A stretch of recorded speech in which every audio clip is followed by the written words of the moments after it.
யூஏஇல தேவைக்காக செலவு பண்றதுக்கும் ஆசைக்காக செலவு பண்றதுக்கும் நிறைய வித்தியாசம் இருக்கு. அது என்னன்னு சொல்றேன், இந்த வீடியோ ஃபுல்லா பாருங்க.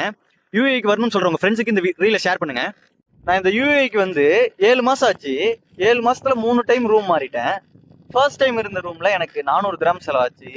செகண்ட் டைம் இருந்த ரூம்ல எனக்கு 800 கிராம் செலவாச்சு. இப்ப இருக்கிற ரூம்ல எனக்கு 1000 கிராம் செலவாகுது. இதுல தேவை ஆசைன்னு என்ன இருக்கு? தேவைங்கிறது தூங்குறதுக்கு நல்ல இடம், ஆசைங்கிறது நான் எங்க தங்கணும் அப்படிங்கிறது தான். இந்த 7 மாசத்துல என்னோட தேவைக்காக 400 கிராம் செலவு பண்ணிட்டு இருந்த நானு இப்ப 1000 கிராம்ஸ் கொடுத்தும் பத்தலன்னு சொல்றேன். ஏன் சொல்றேன்னா, என்கிட்ட நிறைய பேர் கேட்டாங்க எவ்வளோ ப்ரோ எக்ஸ்பென்ஸ் ஆகும்னு.